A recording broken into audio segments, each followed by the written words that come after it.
All right, so you guys wanted to hear more about attracting the right kind of love, huh? I think we all do in some way. It's definitely a popular topic.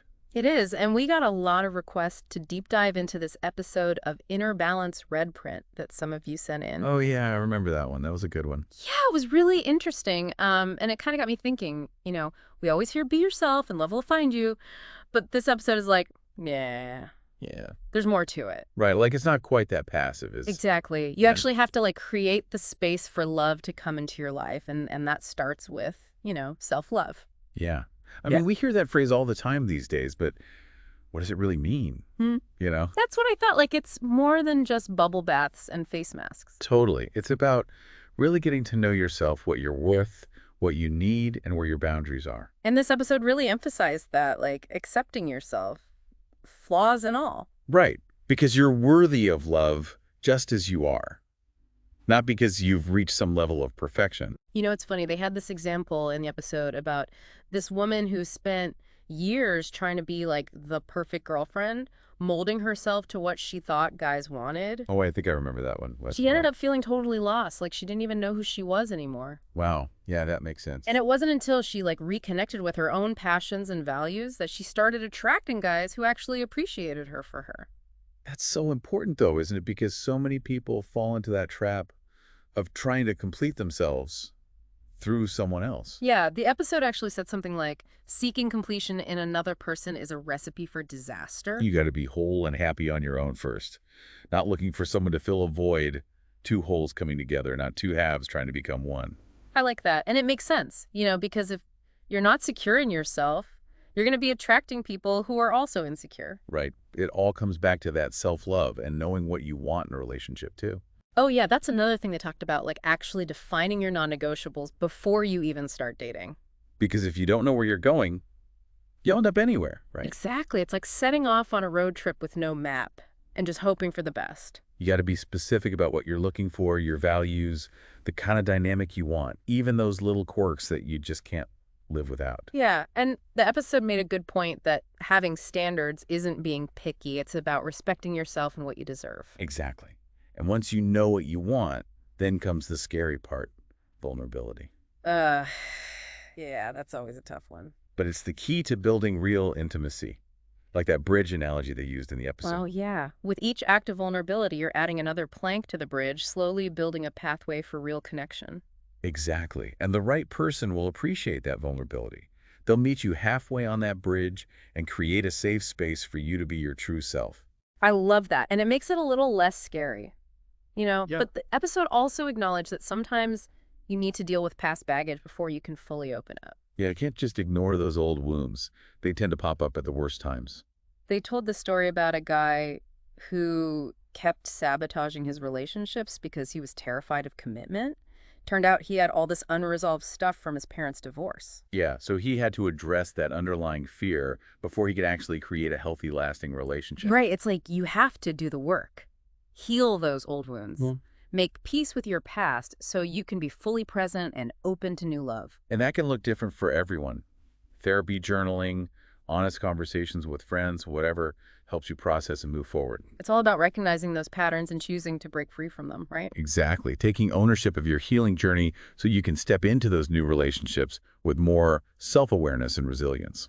Love that. And I think that's a great place to wrap up this first part of our deep dive. Yeah, we've covered a lot of ground already, but there's so much more to explore.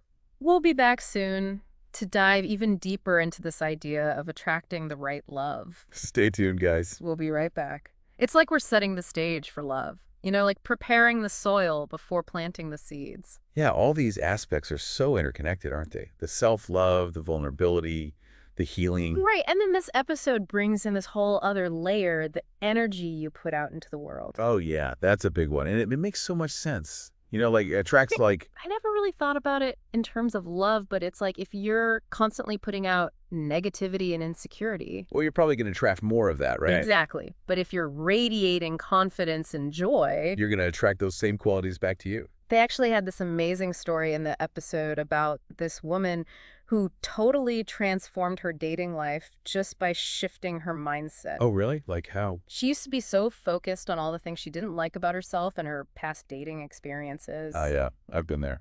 But then she started practicing gratitude, focusing on her strengths, putting out positive vibes. Yeah. And suddenly she started attracting a completely different type of partner. See, that's the power of energy in action. It's not about pretending to be someone you're not, Yeah. but it's about cultivating that genuine self-love and letting your true light shine. So it's about becoming the type of person you want to attract. Exactly. And that takes time, Mm. which is why the episode emphasizes patience. Ugh. Yeah, that's the hard part, especially when you're feeling lonely or like everyone else is coupled up. We live in a world of instant gratification, but love rarely works that way.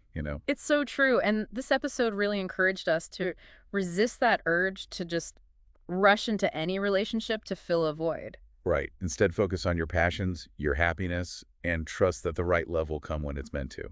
Easier said than done, but like that saying what you seek is seeking you. I love that maybe by focusing on becoming the best versions of ourselves, we're actually paving the way for love to find us. And who knows, maybe those detours and delays are leading us to something even better than we could have imagined. It's about trusting the journey even when you can't see the destination. So we've talked about self-love, clarity, vulnerability, healing, positive energy, and patience. That's a lot. It's a whole process, isn't it? It is, but the episode doesn't just leave us with all these concepts, does it? Not at all. It actually gives some really practical tips for putting all of this into action. Okay, like what? Well, for self-love, they suggest setting healthy boundaries. Prioritizing self-care activities that bring you joy, practicing gratitude. Oh, I like that. And it's so easy to forget to do those things when you're caught up in the day-to-day. You can't pour from an empty cup. So true. You got to fill yourself up first. And for those who struggle with knowing what they want in a relationship, the episode suggests things like journaling about your ideal partner. Oh, like creating a vision board. Yeah, or even talking to friends and family about what they admire in their own relationships. That's a good idea. You can learn a lot from other people's experiences. Definitely. And the episode also had a section on dealing with past baggage. Which we all have to some extent, right? It happens, and they really emphasized seeking professional help if needed. You know, Because sometimes you just can't do it all on your own. it's a sign of strength to ask for help, not weakness. I like that. And, it just occurred to me that all these principles, they don't just apply to romantic relationships, do they? You're right, they apply to all our relationships, friendships, family, even our relationship with ourselves. It's about approaching all our connections with that same intentionality and care. Exactly, because when you cultivate those qualities within yourself, they naturally extend outward to the people around you. It's like a ripple effect. The more love you create in your life, the more love you attract in all its forms. It's a beautiful thought, isn't it? And I think that's one of the biggest takeaways from this episode. Love is not something you find, but something you create. And that creation starts with you, with the choices you make, the energy you cultivate, the love you give to yourself and others. Beautifully said, it's an ongoing process, not a destination. You got to keep showing up every day with an open heart and a willingness to grow. I feel like we could talk about this for hours. I know, right?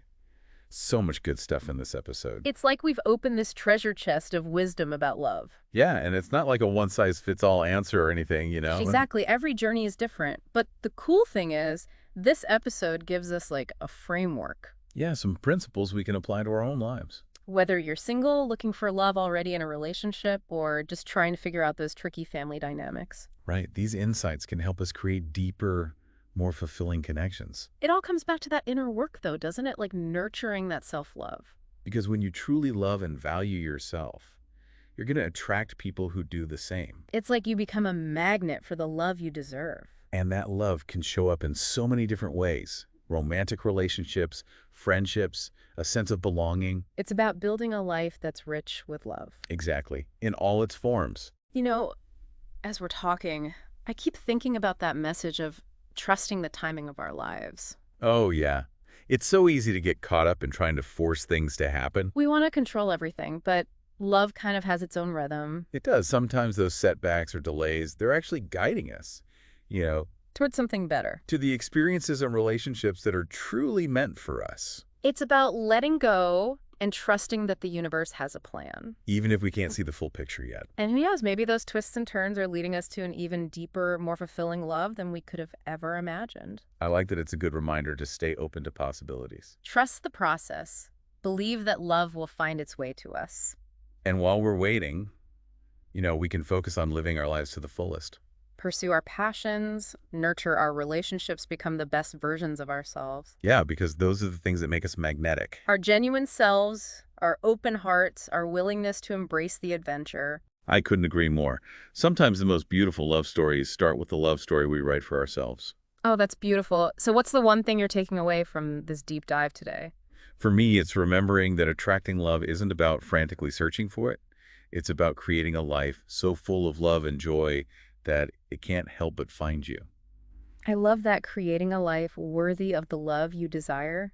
So, that to everyone listening, how can you cultivate that self love and positive energy in your life today to start attracting the right kind of love? Remember, you deserve a love that is healthy, fulfilling, and genuine. Don't settle for anything less. And never underestimate the power of your own journey. Thanks for joining us on this deep dive. We hope you'll keep exploring these ideas and discover the amazing potential that lies within you. Until next time, keep diving deep.